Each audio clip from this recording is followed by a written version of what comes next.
Hello and welcome to the Army Doctor. I'm Dr. Major Namita, and this show has been conceived with the idea of helping you lead a healthier and happier life. On this show, we talk about those small changes that you make in your daily routine to create a big impact on your health and happiness. So welcome to the show. Today on the show, we have Dr. Dev Prakash Sharma, who is an interventional neuroradiologist with the Indian Navy. He has done extensive research on how yoga and meditation can enhance the human brain productivity.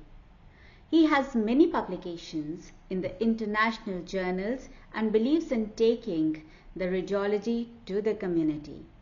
Welcome, Dr. Dev Prakash Sharma. It's an honor to have you on the show today. Thank you, Dr. Namita. Thank you so much. It's absolutely fascinating to know that somebody has done so much of research on meditation and yoga and pranayam and its effects on the brain.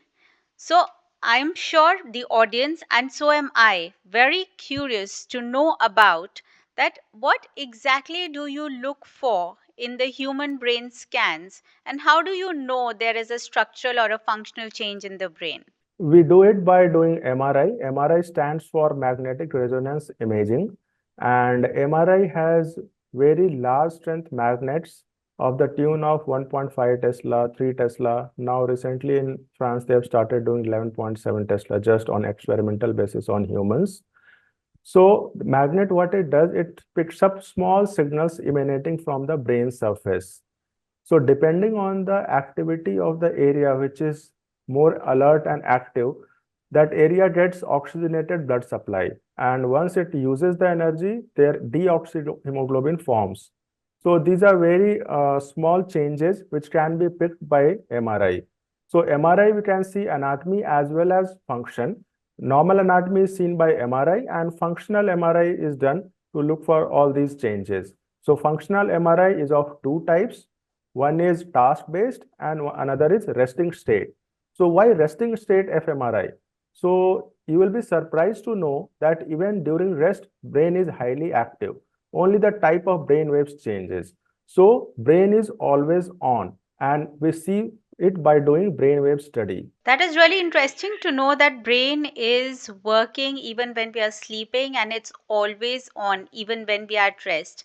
So would you like to elaborate on the types of waves that you have just mentioned? Yeah, brain waves in total, we have five brain waves, beta, alpha, theta, delta, and gamma. So easy way to remember is just like five gears in car, we have 1 to 5.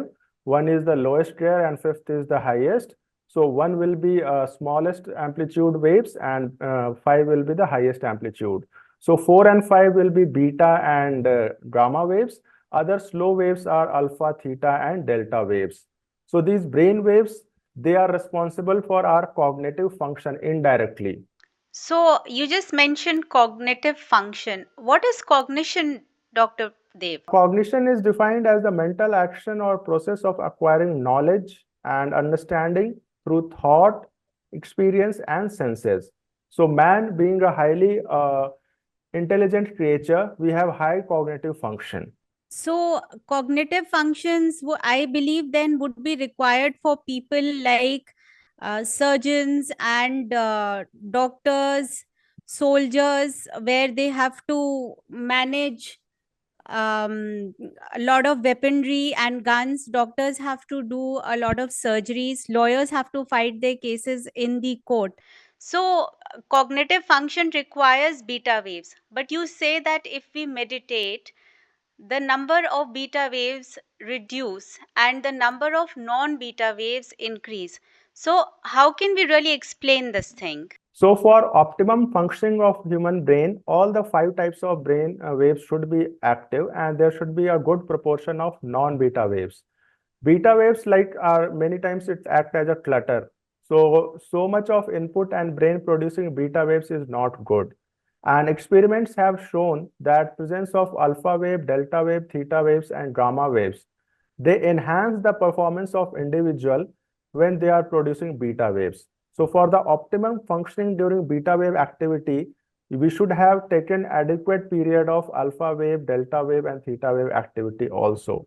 So the performance increases once you use non-beta waves. That is really interesting to know. But what happens? Have you ever experienced a patient coming to you, or have you come across a scan where there were excessive beta waves?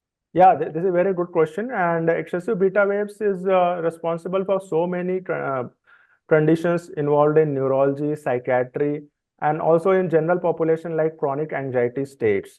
So research has found that in chronic anxiety states, beta waves are hyperactive. So you have more of beta waves, and alpha waves in one individual could show that it had disappeared. And with practice of yoga and meditation, not only this alpha wave reappeared, but also the amplitude of alpha wave, it was good. So that the alpha wave presence was quite phenomenal, and patient was symptomatically better. So even in psychiatry patients like chronic anxiety patients, if they turn to yoga, meditation, the not only doses of medicine that can be reduced, even it can be totally eliminated. So that is quite interesting and a good thing. I'm sure this must be, this also affects the regular anxiety, that if my child has come late from school and I'm getting anxious about it, the overall anxiety levels must be going down. I really need to work on my meditation, increase the duration so that I'm less worried and less anxious about small things. That's very interesting. And another question that comes to my mind is that since we are talking about beta waves, we are talking about the alertness, what about the substances like coffee, tea, smoking? By smoking, I refer to nicotine. At times, before entering a meeting or going for a presentation, a lot of people are looking for that cup of coffee, or they are looking for that one single fag or cigarette or vape before entering a meeting. How do these substances affect the brain, and how do they increase the alertness of the brain? So, as a human being, everyone, we want to do our best in whatever situation we are.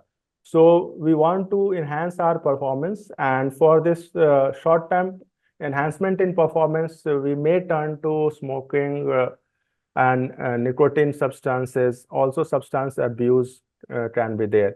But as we know that brain is highly adaptive, it has neuroplasticity. So, whatever input you give to brain, it adapts to it. So what these stimulants do, they stimulate the brain for a short term. You feel that your performance has increased and you are able to do better. But what happens? They increase the beta waves, and continuous discharge of beta waves that burns you out. So and also it is not good for creative things, and also your focus reduces. So you'll be able to perform for a short time, but overall your performance dips down. And what happens then? You tend to have more of these things. So a vicious cycle starts. So more of beta waves, more of anxiety. You are not able to sleep properly. You are not able to relax. So your overall performance turns down. So these are So the not good in the tolerance, long term. the tolerance to these substances increases, and gradually Yeah, what that definitely. one Yeah, cup of coffee or half a cup of coffee was giving you would not be the same. You probably need another, a bigger mug, yeah. or a, yeah. So that's really interesting. And what about that times if you've had a really hectic day, a really tiring day? A lot of my friends, they come back home and they're really looking forward to that glass of wine or some scotch to wind up their day. To they feel that it calms their nerves, soothes their senses. Does the alcohol really help? This is a very interesting question, and I will be more diplomatic because many people they enjoy their drinks a lot. So I should not say that you should totally stop drinking, but excess of anything is bad. So I don't recommend any daily dose, but a little bit of alcohol can be good sometimes.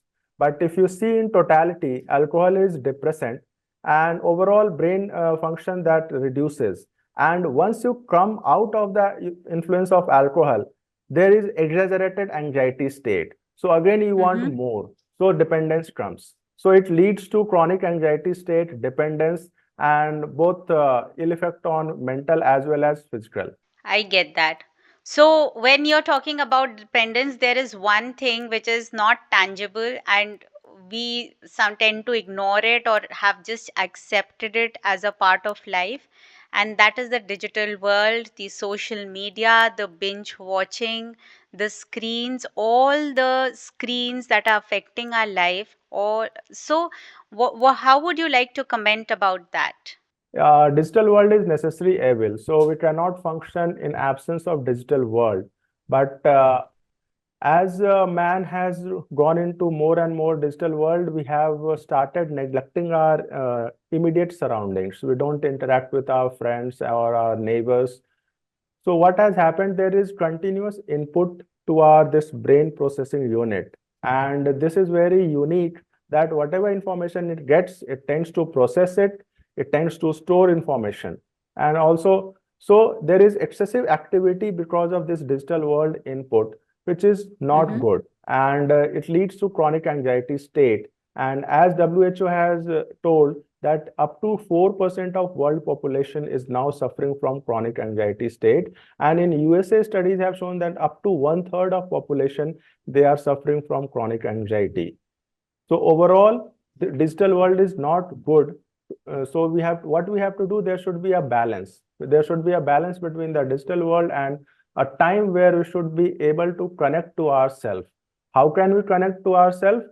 Just take a break from anything digital, turn off your mobile, do it in flight mode, turn down your desktop screen, and you just go to one place, you close your eyes, you focus on your breathing, give some time to yourself. And what will happen? The brain waves, which will be in the beta wave state, that will come to alpha wave. You will feel more relaxed. You will be able to focus more. Your creativity will increase. Then even with deeper meditation, you can produce delta waves and gamma waves. So gamma waves are very unique waves which come only after years of practice of yoga and meditation. And sometimes if you are creative enough and if you love to do mathematics, then while solving any analytical problem like mathematical problem, you can also develop gamma waves. And gamma waves are flashes which can give you so much of brilliant idea that you can even win a Nobel Prize. So this is so important. That's amazing. I think along with meditation, I need to start prescribing some of this mathematical and analytical problem solving to my patients to reduce their hypertension and probably reduce their anxiety. And that brings me to the question that I have been recommending meditation and relaxation exercises and hobbies to my patient to reduce their blood pressure and blood sugar, and it has worked in many. So my question to you here is that are so is stress related to the brain waves, and how that is related to the hormones that are secreted in the body, and how do they affect blood pressure, diabetes, blood sugar? How are they interrelated? Would you like to comment on that? Yeah, like yoga meditation is a way of living. It produces lifestyle changes, and stress in general is not good for either mental health or physical health. And we can see that diabetes, hypertension, all these are chronic conditions, and these are many times lifestyle related also. And also there is a role of hormones. So both yoga and meditation, it causes good hormonal function as well as good stress reduction. So I will come to first stress part. So what happens in stress? Cortisol levels are high and vagus activity is low. So this increased serum cortisol causes reduction in the blood flow to the brain, and blood flow is diverted to the muscles, periphery, to cope with this fight, fright, and flight. So normal, what these conditions are in today's world is once you have to meet some deadline, if you want to retain a client. So all these are very stressful situations when the serum cortisol level rises. And because of this reduction in blood flow to the specific areas of brain doesn't function optimally. So we have more of beta waves. And because of this chronic stressful situation, also hormones which are secreted from adrenaline and rest of the endocrine organ, which increase the serum cortisol level, overall they increase brain beta wave activity. And you will be surprised to know that brain is also master gland of all these endocrine organs, like hypothalamic pituitary axis. It controls all the important hormones being released in our body. And not only that, even there is one midline structure, very thin, small organ, that is pineal gland. So that secretes melatonin, which is responsible for the circadian rhythm. So in chronic stressful condition, body tries to give more and more blood supply to the peripheral aspect muscles and reduces the blood flow to the brain. And brain is in a continuous excessive beta wave activity, so which causes more and more of stress. So you don't feel good, you have poor quality sleep, you become irritable, you fight with your colleagues, you don't perform well in your office, you can turn to alcohol, you can turn to substance abuse. So overall relation with yourself and surroundings, it gets compromised. Okay. And this was amazing information that you shared with us. And thank you so much, Dr. Dev, for taking out precious time to be on our show, The Army Doctor.